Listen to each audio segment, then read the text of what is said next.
este par ha sido un tema que ha dado mucho de qué hablar durante varios años, sobre todo desafortunadamente desde el lado más tóxico de la discusión, diciendo que su relación está mal escrita, que es forzada, que Naruto es un obsesionado o que su vínculo solo se justifica desde una perspectiva homosexual. Pero yo aquí veo algo mucho más profundo. Veo un exponente de una amistad espectacular, llena de matices que le da una riqueza extraordinaria a la historia, porque este dúo es legendario, y ver cómo muchos lo devalúan me parece ridículo. Así que espero que tengan su cafecito listo, porque como su defensor de Naruto de confianza, voy a hablar de la relación de Naruto y Sasuke. Antes de entrar de lleno, hay algo importante que aclarar. Esta es una amistad poco convencional. Naruto y Sasuke no construyen su relación de la forma típica a la que solemos estar acostumbrados. Durante buena parte de la historia no están juntos de manera constante, e incluso Sasuke llega a ocupar el papel de antagonista. Eso ya cambia bastante la forma en la que normalmente entendemos una amistad, que suele asociarse más con compartir tiempo, experiencias o convivencia directa de manera continua. Aquí eso sí ocurre, pero no de la misma forma ni con la misma constancia, y por eso a mucha gente le cuesta encajar su relación dentro de esa idea más tradicional. Pero ahí está justamente el punto. Las relaciones humanas no siguen una sola forma válida ni se construyen siempre de la misma manera. Tampoco son perfectas en todo momento, ni están libres de conflictos o contradicciones. Puede haber distancia, momentos de tensión, formas distintas de sentir o de expresarse, y eso no invalida el vínculo, sino que muchas veces forma parte de él. Y eso es algo que se ve muy claro en la relación entre estos dos. No es una amistad idealizada ni busca ser un ejemplo perfecto, pero sí es una relación profundamente humana, construida desde el contraste entre ambos, desde sus diferencias y desde una evolución constante que va cambiando con el tiempo. Por eso, más que medirla desde lo que uno esperaría de una amistad tradicional, lo realmente interesante es entenderla por lo que es y por cómo funciona dentro de su propio contexto. Y cuando la analizas desde ahí, no solo empieza a encajar mucho mejor, también terminas entendiendo por qué ese vínculo llega a tener tanto peso para ellos. Y es justo ahí donde todo cobra más sentido, porque con todos sus matices termina siendo una de las relaciones mejor construidas dentro del shonen. Para entender por qué esta relación funciona, hay que empezar desde el origen, porque Naruto y Sasuke no empiezan siendo amigos, empiezan siendo reflejos. Desde muy pequeños, incluso antes de formar el equipo 7, ambos compartían algo fundamental, la soledad. No exactamente de la misma forma, pero sí en el fondo. Y aunque no lo entendían del todo, veían en el otro algo difícil de explicar, un reconocimiento silencioso, la sensación de que había alguien más pasando por lo mismo. Pero aquí entra la clave. Si tenían eso en común, ¿por qué no fueron cercanos desde el inicio? Pues porque cada uno procesaba ese vacío de forma distinta. Naruto no ve a Sasuke solo como alguien parecido, lo ve como todo lo que él quisiera ser. Lo idealiza, talento, reconocimiento, respeto, todo lo que a él le falta. Y eso genera algo muy humano, admiración, pero también envidia. El problema es que Naruto no sabe acercarse desde la vulnerabilidad, así que lo hace desde la competencia, desde el choque, desde llamar la atención. Sasuke en cambio no lo rechaza porque no lo entienda, sino precisamente porque sí ve algo de sí mismo en él, pero en una versión que no soporta. Naruto representa el caos, la falta de control, lo que a él considera debilidad, y en un momento donde su identidad está completamente marcada por el trauma, eso le resulta incómodo, pero aún así no lo puede ignorar, porque en el fondo reconoce esa misma soledad. Y ahí nace la contradicción. Uno lo admira y lo envidia y el otro lo rechaza, pero no puede evitar sentirse conectado. Se entienden, pero no saben cómo acercarse. Están conectados, pero no saben cómo expresarlo. Y ese choque es lo que impide que esa conexión se convierta en una amistad real desde el inicio. Esto se refuerza en varios momentos, pero hay uno en particular que suele malinterpretarse. Cuando Sai le cuestiona a Naruto por qué sigue insistiendo tanto en Sasuke, Naruto responde recordando el inicio del todo, y dice que Sasuke fue quien más lo aceptó. Mucha gente toma esta frase de forma literal y la usa para criticar la relación, como si fuera incoherente o exagerada, pero en realidad depende completamente del contexto en el que lo dice. Naruto no está hablando de toda su vida, ni compara a Sasuke con las personas más importantes que vinieron después, está hablando de ese primer momento en el que lo conoció. En ese punto figuras como Jiraiya ni siquiera estaban en su vida, Iruka aún no ocupaba ese rol importante y nadie le generaba ese tipo de conexión. Sasuke, sin necesidad de cercanía ni amabilidad directa, fue el primero que lo hizo sentirse visto. Por eso ese momento es tan importante. No era una amistad todavía, pero sí el primer indicio real de conexión que tuvo con alguien. Ahí se definió toda su relación. Nunca necesitaron estar juntos para empezar a entenderse. y aunque en ese momento no lo sabían, ese primer reconocimiento fue lo que terminó conectándolos durante toda su vida. Si en el origen veíamos una conexión que existía pero no sabían cómo expresar, aquí es donde empieza realmente la construcción del vínculo. Respeto, reconocimiento y una dinámica que poco a poco los va acercando. Cada interacción empieza a tener un peso distinto. Desde el inicio se nota, incluso en uno de los primeros momentos. Sasuke llega a defender a Naruto cuando Sakura habla de la soledad sin entenderla. A partir de ahí empiezan a convivir más directamente. Misiones, entrenamientos, tiempo compartido, y es aquí donde se define cómo funcionan juntos. Muchas veces se dice que Sasuke humilla a Naruto, pero esa lectura se queda corta. No lo hace para destruirlo, sino para medirse, para sentirse por delante, porque en ese punto su identidad depende de eso. Necesita verse superior, y por eso lo provoca, lo presiona y marca distancia. Naruto responde como hemos visto desde el inicio, desde la admiración pero también desde la envidia. Quiere alcanzarlo, superarlo, demostrar que puede estar a su nivel, y como todavía no tiene las herramientas para hacerlo de igual a igual, recurre al impulso, al choque, a llamar la atención. Desde fuera puede parecer una dinámica negativa, pero en realidad es lo que construye su rivalidad. No es destructiva, es lo que impulsa a ambos a crecer. Esto se ve muy bien en el País de las Olas. Ahí Naruto da un salto importante, no solo en poder, sino en actitud y determinación. Y Sasuke lo nota. No lo dice abiertamente, pero su forma de interactuar cambia. Empieza a haber coordinación, entendimiento en combate, una complicidad que antes no existía. No es algo que controlen o siquiera entiendan del todo, simplemente empieza a surgir. Es el primer destello real de lo que pueden llegar a ser juntos. Y todo esto construye el momento clave del arco, cuando Sasuke se sacrifica por Naruto frente a Haku. Se interpone y está dispuesto a morir por él. Pero lo más importante no es solo lo que hace, sino que ni siquiera entiende por qué lo hace. Su cuerpo actúa antes que su mente, y eso dice más que cualquier explicación. Sasuke lleva toda su vida desde la pérdida de su familia sin esos vínculos, y aquí sin darse cuenta está empezando a construir uno de nuevo. Y en ese instante, al verlo en peligro, su cuerpo responde por instinto, porque aunque no lo admita, Naruto ya se ha convertido en alguien importante para él. Ese vínculo puede reprimirlo, negarlo o intentar ignorarlo, pero no desaparece. Aquí aparece de forma pura y sin filtros. Y del otro lado, Naruto responde con la misma intensidad. Al verlo caer, libera el poder del Kyuubi. Aquí la relación da su primer salto real. Deja de ser solo una conexión inicial y se convierte en un vínculo donde ambos, a su manera, ya están demostrando que el otro les importa de verdad, pero todavía no lo entienden. Tras el País de las Olas, su relación entra en una fase curiosa. Antes de los exámenes Chunin, Sakura menciona que está más incómoda que nunca, y tiene sentido. Después de lo ocurrido, ninguno de los dos sabe cómo procesarlo. Naruto intenta demostrar constantemente que está al nivel, forzando su actitud y volviéndose más intenso. Sasuke, por su parte, no sabe cómo encajar lo que hizo, y lo traduce en molestia e incomodidad. No es que el vínculo empeore, es que no saben gestionarlo. Durante los exámenes Chunin su dinámica evoluciona. Siguen chocando, pero ya no es lo mismo. Hay una base distinta, se nota en detalles. Sasuke identifica al verdadero Naruto entre clones y Naruto reconoce cuando Sasuke no está siendo el mismo, como frente a Orochimaru. Cuando Sasuke duda y el miedo lo paraliza, Naruto no intenta calmarlo, lo confronta, lo empuja a reaccionar, a recuperar su identidad, a volver a confiar en sí mismo. Esto se refuerza con un gesto muy concreto, cuando Naruto le devuelve el miedosito. Puede parecer una simple burla, que también lo es, pero en el fondo cumple la misma función. Es su forma de sacudirlo, igual que Sasuke lo hacía con él. Son formas torpes, pero apuntan a lo mismo. Cuando uno se pierde, el otro lo empuja de vuelta. Justo antes de empezar las preliminares de los exámenes Chunin, ocurre algo muy importante para ambos. Sasuke finalmente verbaliza el lugar que Naruto ocupa para él, porque esa rivalidad ya existía desde mucho antes. Aunque intentara actuar indiferente o seguir viéndolo por encima del hombro, Naruto ya llevaba tiempo impactándolo. Todo lo que vivieron juntos, especialmente durante los exámenes Chunin, termina reforzando algo que Sasuke ya venía sintiendo. Naruto ya no es solo ese reflejo incómodo de sí mismo con el que se sentía conectado desde la infancia. Ahora también es alguien con quien realmente quiere medirse. Para Sasuke eso tiene muchísimo peso, porque su forma de entender el mundo está completamente marcado por su trauma. Por eso, reconocer a alguien como rival no es cualquier cosa. Naruto deja de ser simplemente el chico molesto que buscaba llamar su atención y se convierte en alguien capaz de impulsarlo, desafiarlo y estar a su lado.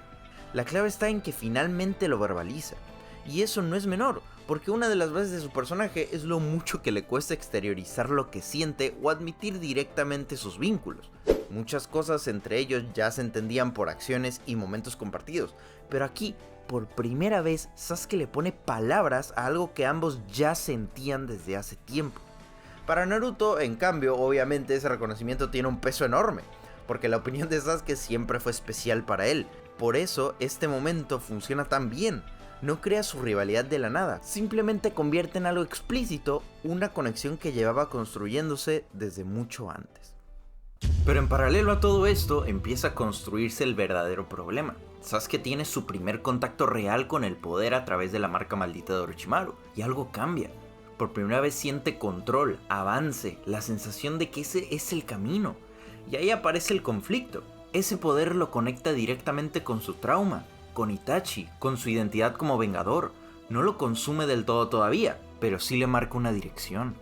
Y ese punto es clave, porque mientras su vínculo con Naruto se fortalece, también empieza a crecer dentro de Sasuke una idea que más adelante lo va a romper todo. Después de esto, ambos se entrenan por separado y regresan más fuertes, pero en Sasuke ese crecimiento pesa distinto, porque su fuerza está directamente ligada a su identidad. En su combate contra Gaara, incluso al límite, encuentra un último impulso empujado por el recuerdo de Itachi y la necesidad de demostrarse que puede ganar, pero no es suficiente. Y ahí entra Naruto. Incluso en ese estado, Sasuke nota algo muy concreto. Naruto no está peleando al 100%, lo sabe porque lo conoce. Aún así, intenta ayudar como puede, lo protege y cuando ya no puede más, toma una decisión que lo define. Le pide que se vaya, que salve a Sakura y que no se quede ahí. Sasuke ya ha perdido a alguien importante frente a él y no está dispuesto a repetirlo. Prefiere quedarse, sacrificarse si hace falta, antes que ver caer a otro compañero. En ese instante su objetivo y su orgullo pasan a un segundo plano frente a algo mucho más simple: no perder a quienes tiene ahora. Y eso es lo que termina de cambiar la perspectiva de Naruto. Al ver a Gaara se queda atrapado en esa soledad que reconoce perfectamente. Pero todo cambia al ver a Sasuke. Ahí conecta todo lo que ha vivido hasta ese punto. Todas las personas que ha visto pelear, sacrificarse o arriesgarse por alguien más. Y entonces se entiende algo fundamental. Alguien realmente muestra toda su fuerza cuando tiene algo importante que proteger. La verdadera fuerza no nace solo de uno mismo, sino también de los vínculos, de no querer perder a las personas importantes para ti. Y es ahí cuando Naruto finalmente entiende el verdadero sentido de la fuerza. Todo lo que había vivido hasta ese momento, todo lo que había visto en los demás, finalmente encaja. Ese momento es importante por lo que representa. Hasta aquí ambos han demostrado hasta dónde son capaces de llegar por el otro. Se han impulsado, se han presionado, se han hecho crecer. Y con todo lo que han construido desde ese primer reconocimiento silencioso hasta ahora, la relación alcanza su punto más alto. Justo aquí es cuando todo está a punto de romperse. Llega el momento de quiebre. Tras la invasión, Naruto se ve en la misión para encontrar a Tsunade. Durante ese tiempo, Itachi aparece con un objetivo: ir tras Naruto.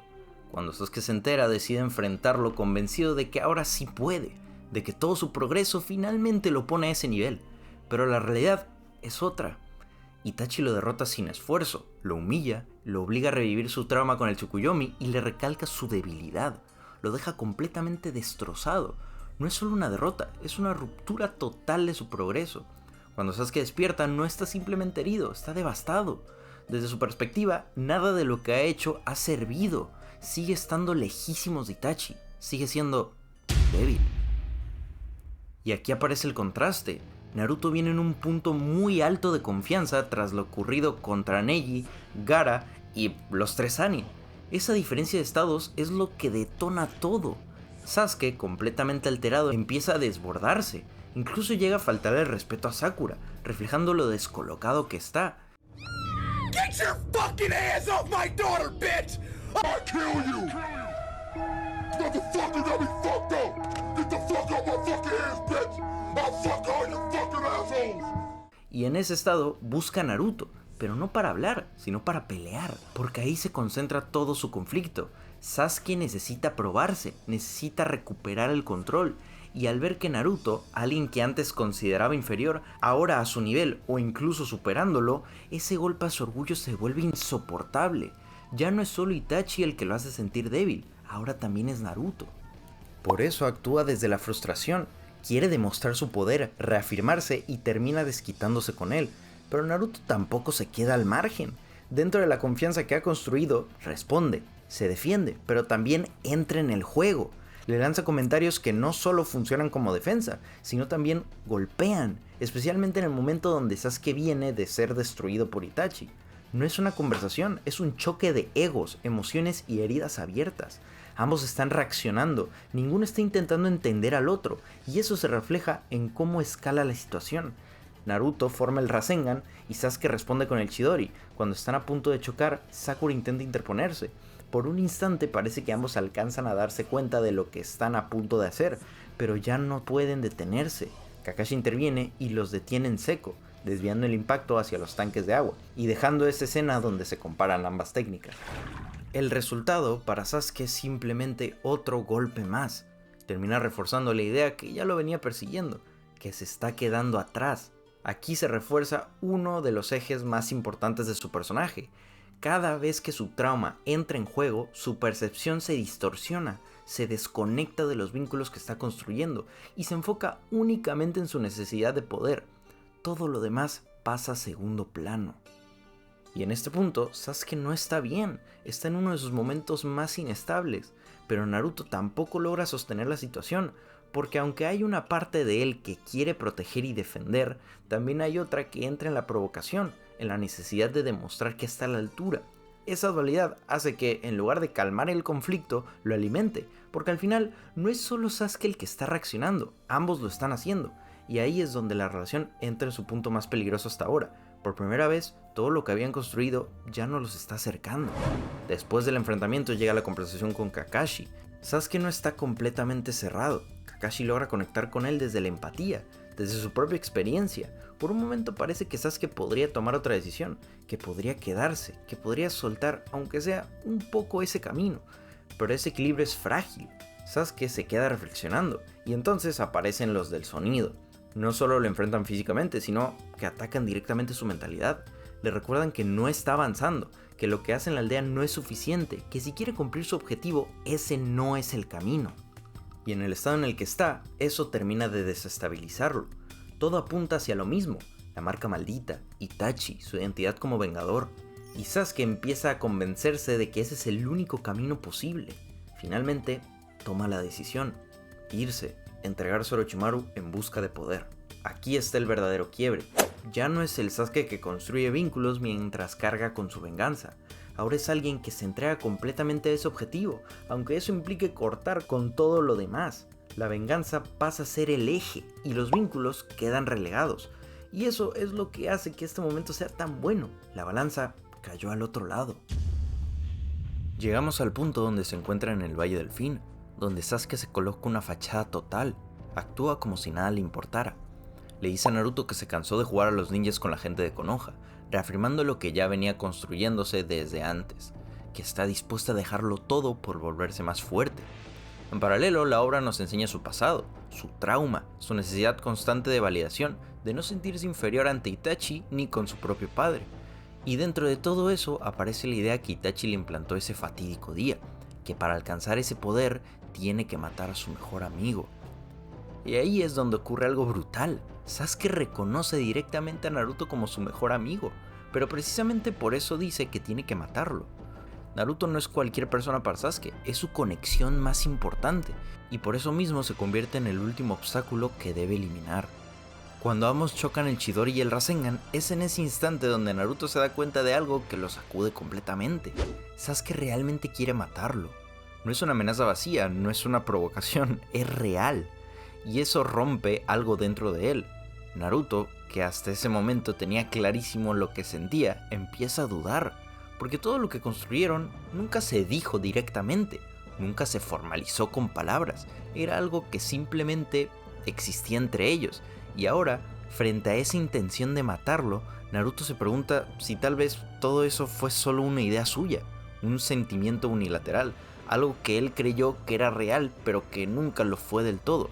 Y aquí hay un detalle de escritura que es simplemente magistral, que Naruto dude, porque no se mantiene firme sin cuestionarse nada, no actúa como si su vínculo fuera inquebrantable sin conflicto, al contrario, lo pone en duda en el peor momento posible, Ese matiz, el hecho de que nunca lo dijeron en voz alta, de que solo lo sentían, abre la puerta a esa inseguridad. Es un momento tan natural que eleva muchísimo la relación, porque no idealiza el vínculo, lo humaniza. Mientras Naruto queda atrapado en ese conflicto interno, Sasuke avanza, lanza otro Chidori con intención directa de matarlo, y Naruto, aún afectado por esa duda, prácticamente no reacciona a tiempo. Solo en el último instante logra desviar el ataque lo suficiente para evitar una muerte inmediata. Pero el golpe conecta, Sasuke no se detiene, no se retracta, va hasta el final. En ese instante posterior al impacto hay un pequeño pero importante detalle. Sasuke recuerda a Itachi y su expresión deja ver una incomodidad, una especie de quiebre interno. No es que dude de su decisión, pero sí hay una sensación de peso, de estar cruzando una línea. No lo hace desde el placer ni la indiferencia, lo hace porque siente que tiene que hacerlo. Y justo después de ese momento, aparece el chakra del Kyuubi, salvando a Naruto y marcando un nuevo punto en el combate. A partir de ahí, Naruto deja atrás esa duda. Cuando Sasuke le pregunta qué es, finalmente lo dice en voz alta. Es su amigo. Porque más allá de lo que acaba de pasar, Naruto entiende que él conoce al verdadero Sasuke. Sabe que esa versión que tiene enfrente está distorsionada por su trauma, por su obsesión, por su necesidad de poder. No es que ese vínculo nunca haya existido, es que Sasuke elige un camino que lo está alejando de él mismo. Y aquí entra otro punto muy fuerte del conflicto. Cuando Sasuke le recrimina que él no pudo entender lo que es perder una familia, Naruto responde de una forma increíble. Dice que puede imaginarlo, porque ha construido ese sentimiento a través de sus propias experiencias, Iruka, sus compañeros y especialmente Sasuke. Naruto no solo ve a Sasuke como un amigo, lo ve como un hermano. Y eso cambia completamente el peso del enfrentamiento, porque en ese momento lo que Sasuke está haciendo no es solo intentar matar a alguien, está repitiendo desde el otro lado el mismo acto que lo destruyó a él. Está a punto de arrebatarle a Naruto su vínculo más importante, su familia. Es un paralelismo brutal. Sasuke se está convirtiendo en ese instante en aquello que lo rompió. Esa comprensión también impacta en Sasuke. Tras escuchar a Naruto, se coloca la banda, despierta el tercer tomo del Sharingan, que ya sabemos lo que significa para un Uchiha, y vuelve a reconocer su fuerza, pero aún así, reafirma su decisión. Se pregunta si cortar ese vínculo lo hará más fuerte, y decide que sí, porque aquí su objetivo ya está por encima de todo. Desde ese punto, la pelea entra en su fase final, y prácticamente no hay palabras, pero eso no significa que no haya comunicación. De hecho, dentro del propio mundo de la serie se establece que cuando dos ninjas de alto nivel chocan, pueden llegar a sentir las emociones del otro. Y en este combate se nota, aunque no hablen, ambos están entendiendo lo que el otro siente. El dolor, la determinación, el conflicto, todo se transmite a través del choque. El enfrentamiento final entre el Rasengan potenciado por el Kyuubi y el Chidori gris marca el cierre. Bajo la lluvia, con Naruto inconsciente, Sasuke se queda de pie, debilitado, observándolo. Lo llama 2 veces por su nombre. Aquí da la sensación de que no es solo comprobar si está vivo, hay un matiz de apego, de algo que no termina de soltarse, como si hubiera algo que quisiera decir, pero no puede. Se arrodilla por dolor, lo observa y toma la decisión final. No lo mata. Esta decisión se explica por un lado por lo más evidente. Naruto es su mejor amigo y en el fondo no quiere hacerlo. Incluso aunque intentó matarlo antes, no logró concretarlo completamente. Y ahora, teniéndolo indefenso, decide no cruzar esa línea. Pero también hay otra capa importante. Sasuke no quiere ser como Itachi. No es solo que rechace el camino que le marcó, es que quiere superarlo, hacerlo a su manera. No quiere depender de ese método, no quiere convertirse exactamente en lo mismo que odia. Hay orgullo, identidad y una necesidad de diferenciarse. Al mismo tiempo, su decisión de irse sigue intacta, porque el poder que busca está ahí, al alcance, representado por Orochimaru.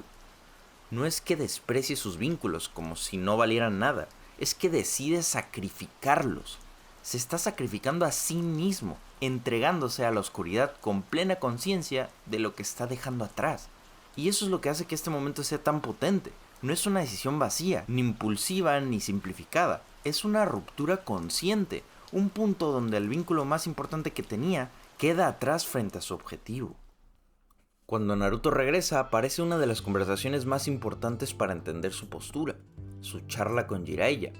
Aquí Jiraiya es completamente directo, le dice que no sea tonto, que Sasuke se fue por voluntad propia, que eligió ese camino y que intentar traerlo de vuelta es repetir el mismo error que él cometió con Orochimaru. Le advierte que puede desperdiciar su vida persiguiendo a alguien que no quiere ser salvado, que incluso podría morir por algo que no depende de él. Le deja claro que en el mundo ninja aferrarse a alguien así no es noble, es estúpido. Cuando Naruto responde que Sasuke es su amigo, Jiraiya le lanza una pregunta incómoda. Si realmente es su amigo, ¿por qué lo dejó en ese estado? Es un golpe directo, porque Naruto no puede responder con facilidad. Y tiene sentido, lo que pasó en el Valle del Fin rompe con cualquier idea de amistad. Un amigo no intenta matarte, un amigo no te deja inconsciente y se va. Naruto se queda en silencio, pero ese silencio no es vacío, no viene de no tener respuesta, sino de que no puede explicarlo de forma lógica. Con todo lo que ya vimos, entendemos la contradicción de Sasuke, entendemos por qué no cruzó completamente esa línea, y por qué Naruto decide no soltarlo. Pero Jiraiya insiste, le deja claro que este mundo no funciona así, que aferrarse a alguien que eligió la oscuridad solo lo va a arrastrar. Incluso le pone una condición, si sigue con esa mentalidad no lo va a entrenar. Es aquí donde Naruto responde con una de sus posturas más definitorias. Dice que si ser inteligente significa abandonar a un amigo que lo necesita, entonces prefiere seguir siendo un tonto toda su vida. Y esto no es simple rebeldía, es una declaración completa de quién es. Naruto no actúa desde la lógica fría ni desde lo correcto en términos prácticos, actúa desde sus convicciones. Para él, Sasuke no es un caso perdido ni un enemigo, es alguien importante, y no va a aceptar dejarlo caer, aunque todo a su alrededor le diga que debería hacerlo.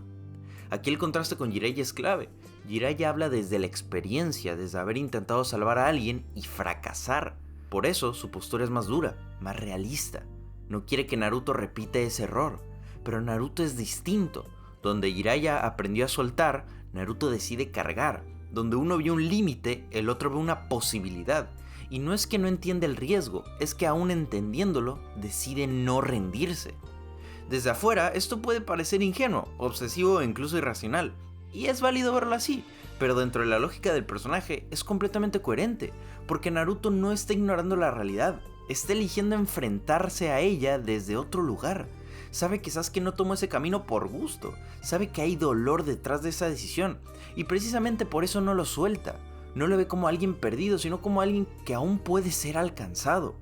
Al final, Jiraiya cede, no porque esté de acuerdo, sino porque entiende que esa determinación es algo que define a Naruto, no intenta quitársela. Así, Naruto decide cargar con eso, porque para él no es un peso, es su amigo. Y con todo esto cerramos la primera parte de la relación entre Naruto y Sasuke, y siendo claros, lo que hay aquí no es solo una buena relación, es un trabajo de escritura excepcional. Todo lo que vimos, los paralelismos, el reflejo entre ambos, el peso del trauma, sus personalidades chocando constantemente, no es casualidad, está construido con una precisión brutal. Cómo conecta cada detalle, cada cambio y cada momento importante con los temas principales de la obra, con los antagonistas y con la evolución de ambos personajes. Todo se desarrolla de una forma increíblemente natural. Por eso esta relación funciona tan bien. No depende solo de lo que dicen, depende de lo que hacen, de lo que provocan en el otro y de todo lo que la historia construye alrededor de ellos. Y aquí es donde muchas críticas se caen por sí solas. Que si es una relación forzada, que si Naruto está obsesionado, que si Sasuke no tiene sentido. Pero con todo lo que vimos es difícil sostener eso. Porque no estamos hablando de una idea superficial, estamos hablando de una construcción llena de matices, con base, con evolución y con consecuencias reales. Y eso es lo que la hace tan especial. No es una amistad ideal, no es perfecta, no es cómoda, pero precisamente por eso se siente real. Al final, más allá del análisis, hay algo muy simple. Esto es una locura de bien hecho. Es de esos vínculos que sostienen una historia entera, que le dan peso a todo lo que pasa alrededor. Por eso quería hablar de esto, porque es una relación que mucha gente malinterpreta, pero cuando la analizas bien, lo que encuentras es algo completamente distinto. Y lo mejor es que todo esto solo es la base, porque lo que viene después no rompe nada de esto, lo lleva más lejos. Así que los espero para la parte 2. Gracias por ver hasta el final, síganme en Twitter, porfa. Si ponen un zorro y un abanico en los comentarios, los saludo en el próximo video. Nos vemos, chao. De verdad que no es difícil leer, ¿eh? No es difícil.